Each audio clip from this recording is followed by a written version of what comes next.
নকশি কাঁথা শুধু কাঁথা নয়, বাঙালির ঐতিহ্য এবং প্রতিচ্ছবি। প্রতিটি সুতোয় লুকিয়ে আছে একটি গল্প। নকশি কাঁথার প্রতিটি সেলাই যেন একটি স্মৃতি। Hello everyone, this is me জান্নাত ফ্রম জান্নাতুলস ওয়ার্ল্ড। আসসালামু আলাইকুম অ্যান্ড আদাব।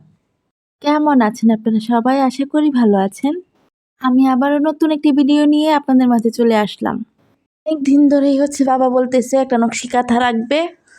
ফেরিওয়ালা আসছে, তারপর বাবা আমাদের বাসায় ডেকে নিয়ে আসে যে দেখি কি কাঁথা আনছো। দেন আমাদেরকে খুলে দেখাচ্ছে, এই যে সবগুলো নকশি কাঁথাই অনেক সুন্দর। আমরা প্রত্যেকটা কাঁথাই খুলে খুলে দেখছিলাম, সবগুলো ডিজাইনই অনেক সুন্দর। আপনারা কেউ কিন্তু ভিডিওটা স্কিপ করবেন না, আমার সঙ্গে থাকবেন, এই সুন্দর সুন্দর কাঁথাগুলো দেখবেন। নকশি কাঁথাগুলো দেখাতে দেখাতে আমি আপনাদের সঙ্গে পেজ নিয়ে একটু কথা বলবো। আমরা যখন নতুন একটা পেজ ওপেন করি, আমরা কিন্তু কোনো কিছুই বুঝি না। আমার কথাই বলি, আমি যখন আমার প্রথম পেজটা ওপেন করেছিলাম না, আমার ভাগ্নি আমাকে সব কিছু করে দিত। ভিডিওতে ভয়েস দিতে পারতাম না, তো যার জন্য গান দিয়ে ভিডিও বানাইতাম। তখন আমি শুনছি যে গান দিয়ে ভিডিও বানানো যাবে না, তখন চেষ্টা করতাম যে সবসময় ভয়েস দিয়ে ভিডিও বানানোর জন্য। 2023-2024 ইনস্টিমেট ছিল, 60,000 ওয়াচ টাইমও ছিল। তো একদিক দিয়ে ওয়াচ টাইম হইতো, আবার একদিক দিয়ে কাইটা নিয়ে যেত।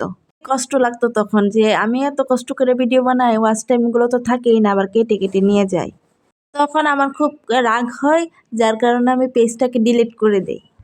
তারপরে সবাই অবাক হয় যে আমি কেন ডিলিট করছি, আমি কেন বা পেজটা কেটে দিই। যারা আমার শুভাকাঙ্ক্ষীরা আছে সবাই কল দিয়ে আমাকে জিজ্ঞাসা করে যে আমি কেন পেজটা ডিলিট করে দিয়েছি। আমি ওদেরকে বলছি যে দেখো, আমি এত কষ্ট করতেছি, তারপরে ওয়াচ টাইম এগুলা কেটে নিয়ে যাচ্ছে, যার কারণে মন থেকে উঠে গেছে, আমি তার জন্য ডিলিট করে দিয়েছি।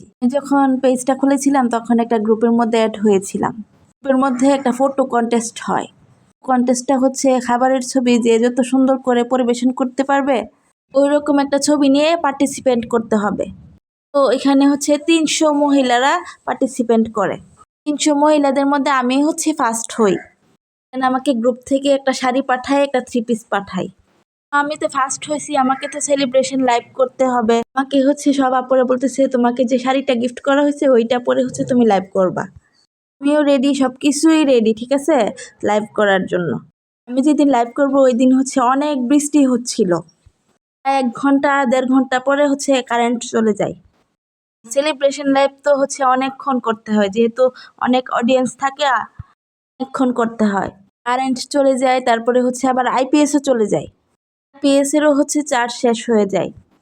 কেকটা যখন আমি কাটি না, তখন সবাই আমাকে বলতেছে, আমি ওনাদের কথা মতো ফোনটা তুমি কাছে থেকে ধরো, আমরা একটু দেখি। কারেন্ট চলে গেলে তো পুরো ঘর অন্ধকার হয়ে যায়, অটোমেটিক লাইভটা কেটে যায়। তারপরে তো লাইভ কেটেই গেছে। লাইভে অন্ধকার হলে যে সমস্যা হবে, বা আগুন থাকলে যে সমস্যা হবে, তো কিছুদিন পরে আমার পেজে ইস্যু চলে আসে, যার কারণে মন মানসিকতা একদম নষ্ট হয়ে যায়।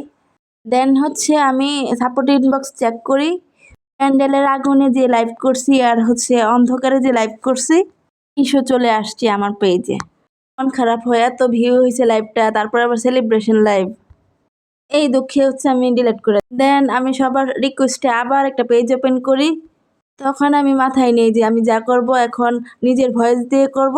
লাইভ করলে একদম ফর্সাতে করব, শরীরে করব। আমার এই নতুন পেজের বয়স 7 মাস। আলহামদুলিল্লাহ, আমি 3 মাসের মধ্যেই মনিটাইজেশন পেয়ে যাই।